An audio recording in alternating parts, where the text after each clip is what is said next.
Hey, we've been out 2 hours right now. We're still in the evergreen woods. As you can see, that means it's a lot more shaded back here. It's cooler, which is good because we're going uphill still at a pretty good clip. The weather, let's take a look at that, has cleared out fine. The best I've been able to tell, that storm cloud sailed right on by. And so anyway, I was hoping to do this in about 3 hours. If we're an hour and a half out now, and we're not yet to the halfway point, this may stretch into 3.5 or 4 hours on the trail. That's all right. We'll make it. Let's go, buddy. Look at that tree right there, huh? That big old boy was around when they signed the Declaration of Independence, and maybe a whole lot longer than that. Life is not forever, but it does last a long time. Okay, forgive me. So I got a thing for looking at big trees, okay? Very nice. I would take one honking chainsaw to bring that down right there. But you could build quite a deck out of it, I guarantee you. I found something. Let's go explore, okay? Look at the hole in this tree over here. Wait a second now. Oh, yeah. Now, what is that? A second now. I'm going to try not to break my neck. I come over here. I don't know if you can see, but around the edge of it, that hole, I'm just scared something's going to pop out of here, bite you. But see, the edge of that hole has been chewed on and enlarged. So anyway, are you feeling brave? Are you feeling lucky, punk? Why don't you just peer right in there? And this is scary, because you know Sigourney Weaver's going to come out of there with one of those things come out of her chest. Sigourney Weaver chest, 2 words that don't go together.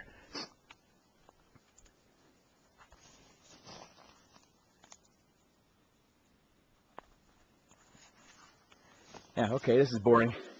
One thing to note, though, if you look down here on the ground, yeah, you don't see much. I'm not really an expert about the woods, but aren't they supposed to be attached at the bottom?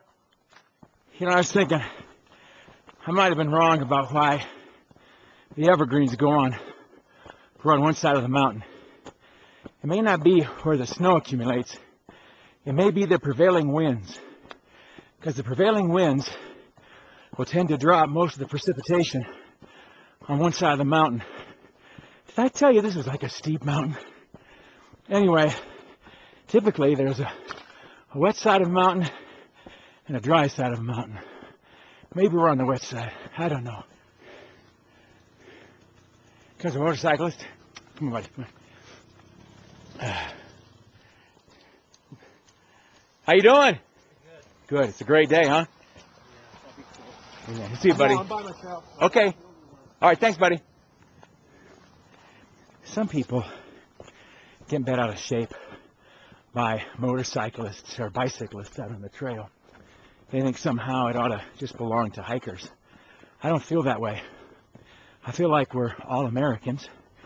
We're all free people. And I think we ought to be free to enjoy the out of doors, whichever way we choose. And that guy just went by on his motorcycle. I don't know if you noticed, he very courteously turned it off and coasted past me. He probably didn't want me to smell his exhaust or whatever. But I don't think that motorcycles disturb anything of significance out here at all. If you want to go to the mountains on a motorcycle, or on a bicycle, or on a horse, or just walk along the trail like you and I are doing, I don't think there's anything wrong with that at all. I just hope you have a great time and are safe. As you can see, we just come up out of the evergreens up onto the top of this ridge, which is good. It means for a while we don't have to climb anything. Also means we get the Polaroid moment. Look at this beauty up here, will you? Aren't many people get to see this and experience it personally. It's too bad because it's very accessible. I am 50 years old and about 20 pounds overweight, and I'm doing fine. It costs $6 to get into the National Forest, and after that you just kind of walk up the hill and keep walking and have a great day.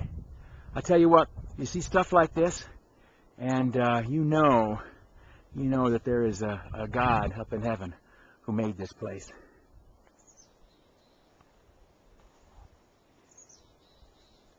Can you hear the wind and the chickadees?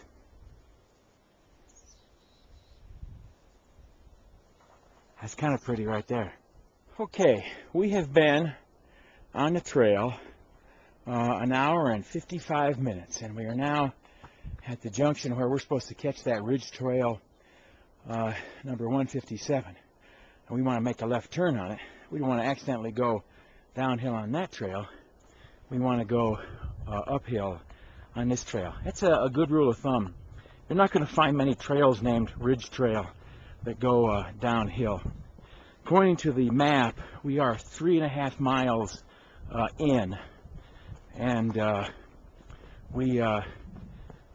total hike is 6.5 miles, and so we're probably on pace to pull this off in about, I'm confused, 3.5 hours, which is pretty good. The trail guide says this should be a 4 to 5 hour walk, but with two hard-charging, fire-eating studs like you and me, no way it's taken that long.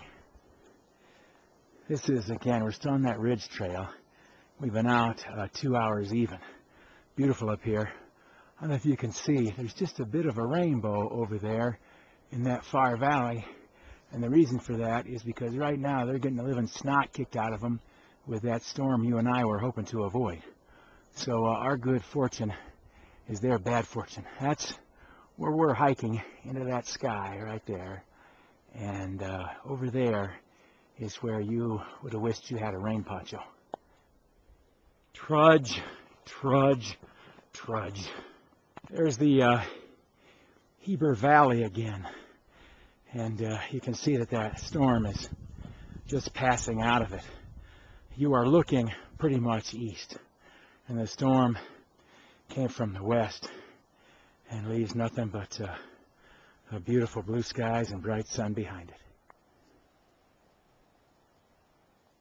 I don't know if you can see in the lower left center of the screen, there are little trailers, a couple of trucks.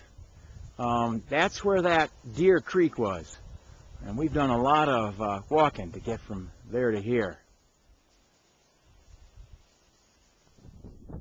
The sun's not helping us here, but that's the backside of Timpanogos. If you look, you can see more of that snow that is still there. Hasn't melted.